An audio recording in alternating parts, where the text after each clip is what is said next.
Have you ever thought about the connections the wildlife in the Indian River Lagoon, our local economy, and your home landscaping, as well as the faucet in your kitchen, all have in common? The answer is the water we all use daily from our canals and estuaries, our ponds and rivers, our home sprinkler systems, and even our drinking glasses.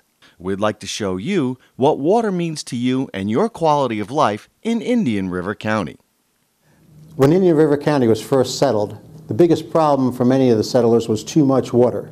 So they designed a system to take the water off the land and make the land habitable. This, however, has led to a significant problem because they shunted all the water off to the Indian River Lagoon. On an average day in Indian River County, 96 million gallons a day come from the mainland into the Indian River Lagoon through the 3 relief canals. This has brought with it a couple problems. One is pulses of fresh water, which the Indian River Lagoon was never designed to take, and also lots of fertilizer pollutants, especially nitrogen and phosphorus. This has endangered the Indian River Lagoon, an estuary of national significance. We realize now that that original model is wrong. It addressed the needs of man, but didn't address the needs of the biosystem at the Indian River Lagoon. Indian River County is now committed to change that. We're developing a new model which takes the biosystem into account, and we're working hard to make sure that fewer nitrogen and phosphorus fertilizers get into the lagoon. We've done this with the 3 big projects which we've discussed. We've got a 4th project on the drawing board, but we're committed to do more to make sure that our Indian River Lagoon is returned to good health. The Indian River Lagoon traverses our county, separating the barrier island from the mainland. Overall, it's a 155-mile-long stretch of water, and Indian River County enjoys about 22 miles of it, which is what we refer to as the lagoon. Our local outdoor recreation and tourism-based economy depends heavily on the quality and health of the water. It's the core component of our entire community. Hi, we're standing here this afternoon on the western shoreline of the Indian River Lagoon in Indian River County, and we hear a lot of talk about the importance of the lagoon to our local economy, but really, what does it mean? Well, we're right here at a beautiful park by the city of Vero Beach. Next door is a restaurant. Across the lagoon is another restaurant. The city marina is back behind me. There's a bait and tackle shop there. So just right in this one little area, you've got a lot of businesses that are dependent upon a healthy Indian River Lagoon for our local economy. One of the things the county has been doing, we've been very proactive to remove a lot of the dangerous nutrients that are coming into the lagoon. I think you've seen earlier some of the projects we've undertaken, and we're going to continue to do things to improve the quality and protect the seagrasses here in the Indian River Lagoon. And if we don't keep it healthy, keep the seagrasses up, keep everything clean and healthy, we're going to lose that. So it's important, not just for the big reasons, but for the lot of little moms and pops, the tourists that come here to this nice, beautiful park, that come across the bridge and see the lagoon, and they say, you know, this is a beautiful place, I want to live here or bring my business here. So it's the quality of life, the beauty of our environment that really helps sell Indian River County. So we need to make sure we protect it and make sure particularly the lagoon is healthy, clean, and a vibing environment. It is important to know the economic value of our natural systems in addition to their environmental and aesthetic values to help justify future expenditures for restoration and conservation activities. There is an undeniable link between a healthy estuary and a strong regional economy and good quality of life. There are many ways we can do our part in fulfilling our responsibility to our fragile water system. Indian River County has several initiatives in place to address the health of the Indian River Lagoon as well as the inland canals and waterways. Some of the ways we do this is by treating stormwater runoff, removing invasive vegetation and debris from our canals, capturing and disposing of phosphorus and nitrogen particulates, neutralizing the brine generated and discharged from the reverse osmosis drinking water plant, as well as directly treating the lagoon water from the Indian River. This is done through 3 treatment facilities, known as PC Main, Egret Marsh, and Spoonbill Marsh, with a 4th plant in the planning and construction phase, referred to as PC South. Let us take you on a brief tour of these facilities and demonstrate how we are working to protect our lagoon and quality of life.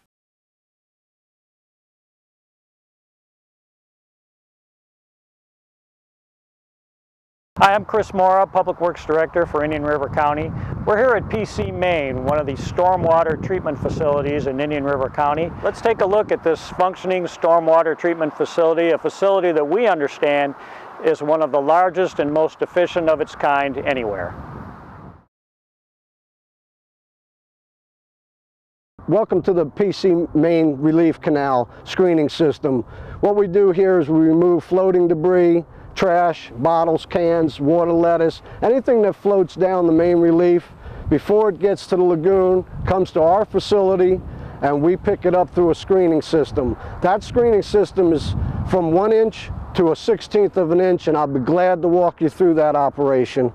This is the first step of the operational procedure. The lettuce and debris and solids come down, get diverted by this boom. The boom then processes it into the screening system. This is the 1 inch screens.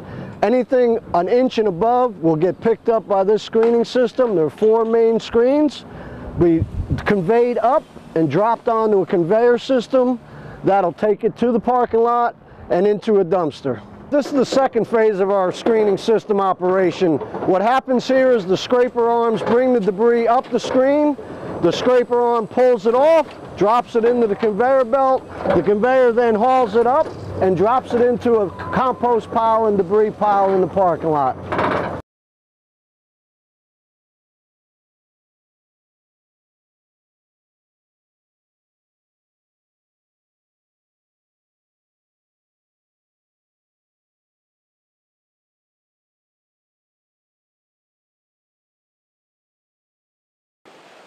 Once the treated and cleaned canal water has gone through the double screening process, it is then ready to be returned to the main relief canal, where it eventually makes its way to the Indian River Lagoon.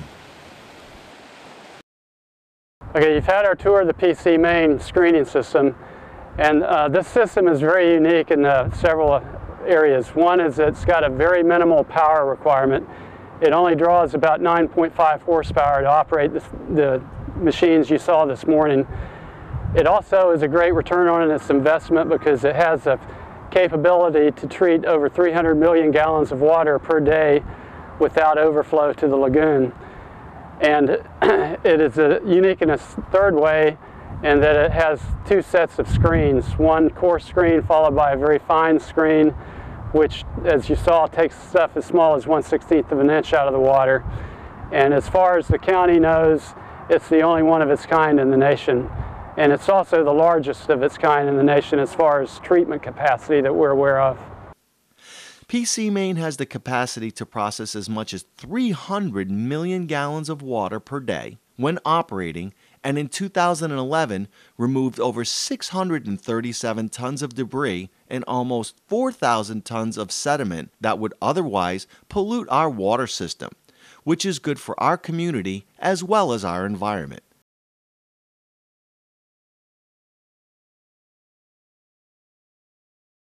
While we've done a good job here at PC Main in removing pollution from the canal, you can help us do even better. Man-made debris is constantly entering into the canal system, either through stormwater runoff or dumping. A good way to help us keep Indian River County clean and healthy is to do your part by helping us prevent objects from entering into our canals, such as plastic bottles, household trash, cigarette butts, used motor oil. By preventing these objects from entering the waterways, you can help reduce the cost of removing these items, as well as reduce the amount of debris entering our landfill, and help our lagoon stay healthy for everyone's recreational enjoyment.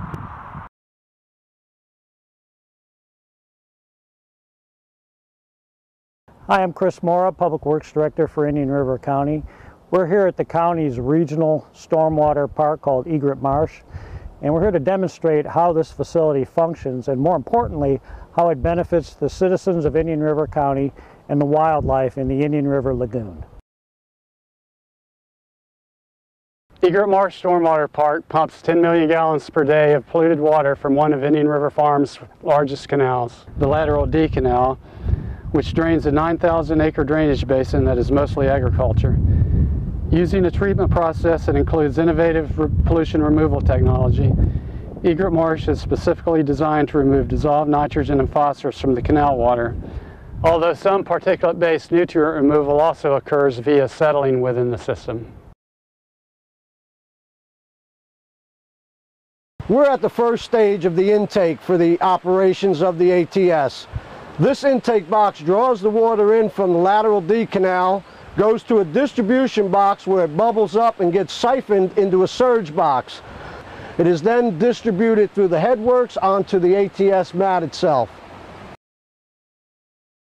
Let's take a better look at how the algae actually grows. Once it leaves the distribution box and goes into the surge box, it comes out these headworks system. The headworks delivers the water to the mat onto a grid. The grid is made of polyester. As you can see, the algae grows pretty fast once it hits the netting, and you get a beautiful product of algae. Once it attaches to the net, the algae actually begins to grow. As it grows, it gets longer, which we harvest down the road.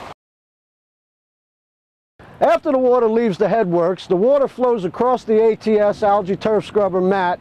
It collects down into these flumes and then goes to the effluent chamber. Once the water reaches the effluent chamber, it's then distributed through a set of sluice gates. If we're harvesting at the time, we decide which sluice gate to force the harvest through. The algae is then put into one of the sluice gates and pushed into the screening system. The clean water is then diverted through another sluice gate and directly diverted into the lake. The dirty sediment-laden water is then diverted into one of the solids ponds. Once the screen picks up the algae, it is put on the compost pad and ready for harvesting.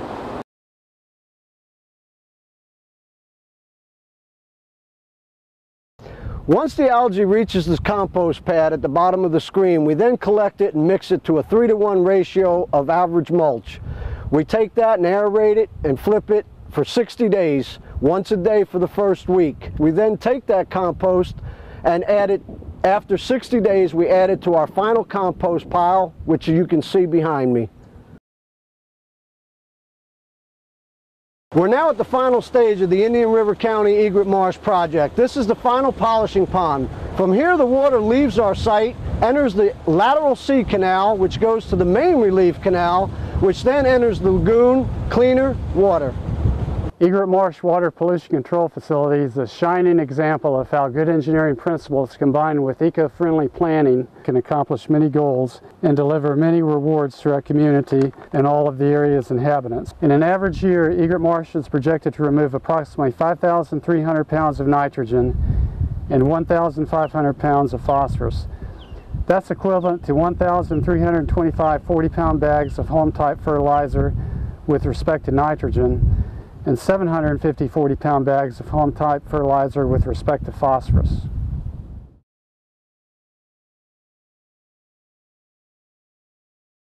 There are ways that you can help us do better. A common source of nitrogen and phosphorus pollution can be found in your everyday brand of ordinary home fertilizer, including the weed and feed kind. Make sure that you use these products in accordance with the manufacturer's directions and never apply fertilizer within 10 feet of an open water canal, ditch, or any waterway that leads to the lagoon.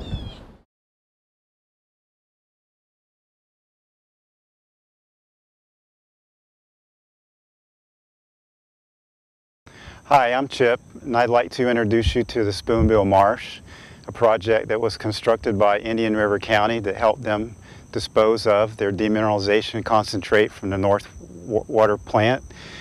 We're standing right now in front of one of the first cells in the marsh system, and we're approximately half a mile from the Indian River Lagoon where we stand. The concept here is unique in the sense that this isn't just to treat the water from the water plant, but it's also designed to treat water from the lagoon.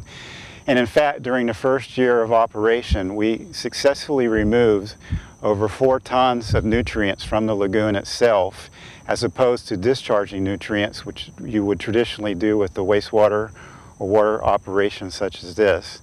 So from that perspective, we successfully started to clean up the lagoon.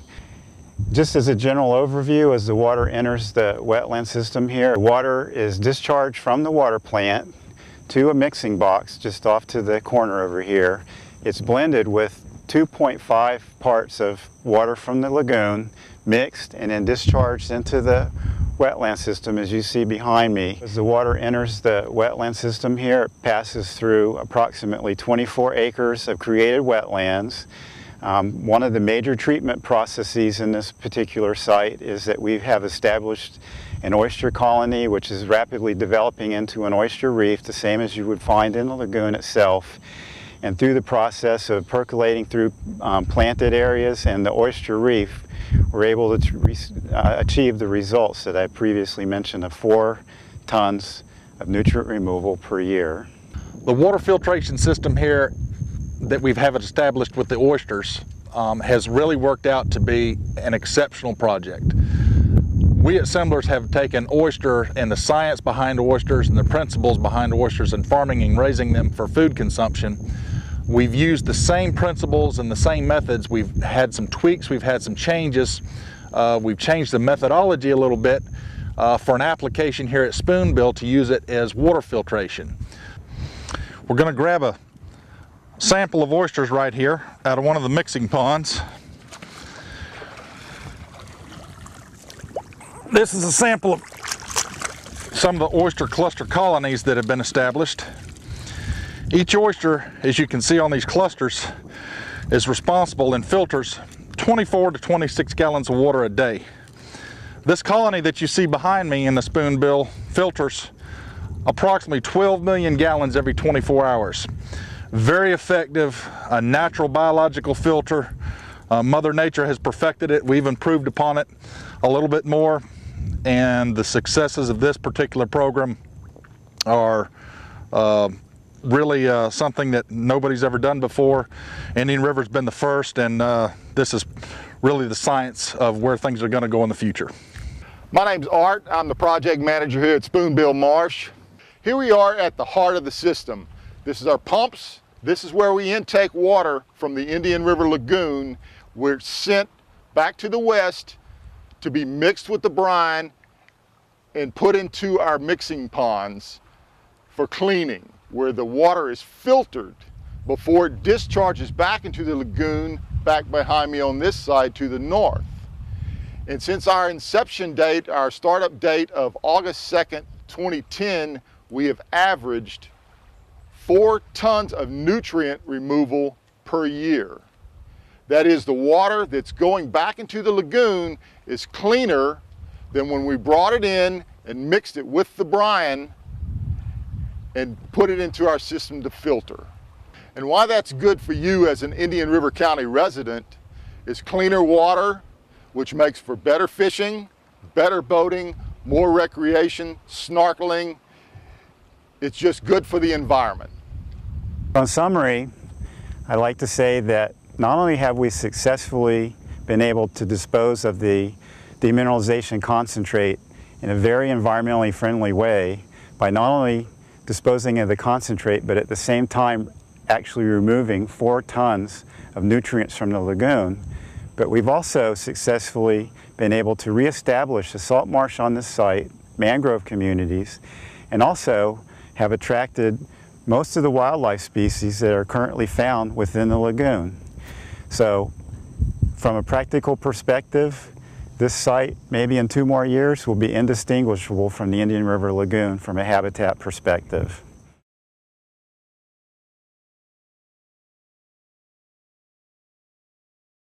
Let's take a look at the soon-to-be constructed PC South facility, how it will operate, and more importantly, how it will benefit the citizens of Indian River County and the wildlife in the Indian River Lagoon.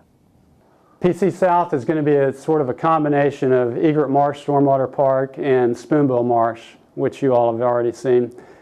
At PC South, we're going to take 10 million gallons per day of canal water, mix it with 1.5 million gallons per day of brine concentrate from the county water plant off Oslo Road. Take that mixture, run it through an algal turf scrubber, treat it, clean it, take the nutrients out, and do other good things to it. put it through a polishing pond and some wetlands, and then send it on its way back to the Indian River Lagoon. And the reason we're doing this is, one, to clean up the water plant discharge so it's environmentally friendly, and two, to help the county meet pollution removal requirements for stormwater treatment to try to clean the Indian River Lagoon and restore its health. And now we'll go over and look at this in a little bit more detail. Let me show you now where the new PC South treatment facility is going to be located. Up on the north of this graphic is 5th Street Southwest, which is north of Oslo Road. A little bit to the south of 5th Street and north of Oslo is the South County Water Plant. Right next to that on the east side was an old grove site, about a 13-acre grove that the county recently purchased for the project. It's a very good piece of property, not contaminated. It's about the right size acreage-wise, and it's going to work real well from a design standpoint. And also along 5th Street Southwest is a canal that runs into another canal leading to the river. And so that minimizes our discharge piping. We just basically pour out of the final pond into the canal, which takes it into the lagoon. Okay, the plant is expected to begin operation in early 2014. On a yearly basis, the plant is expected to remove about 2,500 40-pound bags of fertilizer with respect to nitrogen, and about 1,250 40-pound bags of fertilizer with respect to phosphorus. And it also removes suspended solids, and we're estimating about 12.5 tons of suspended solids will be removed.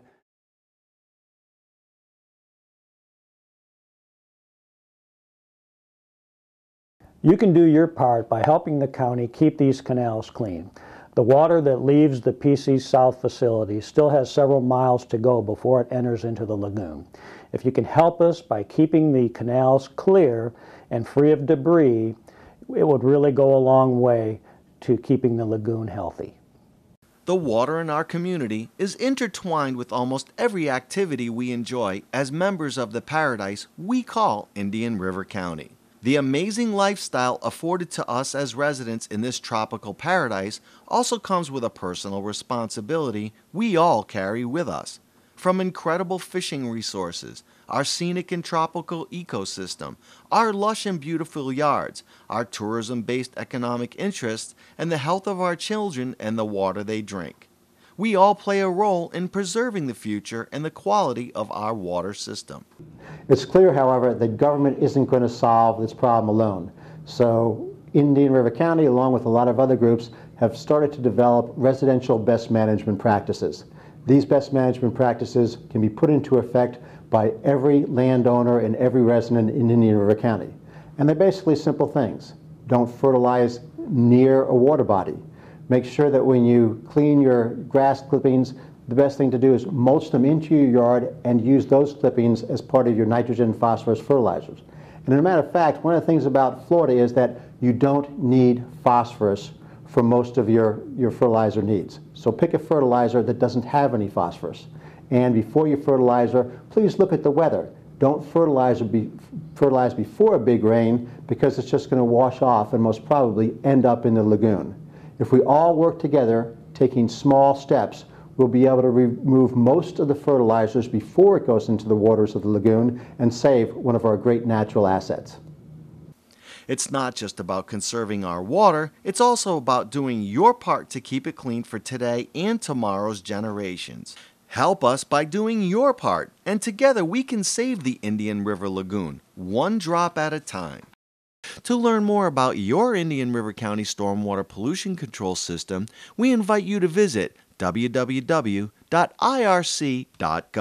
and click on County Departments, and then visit the Stormwater section.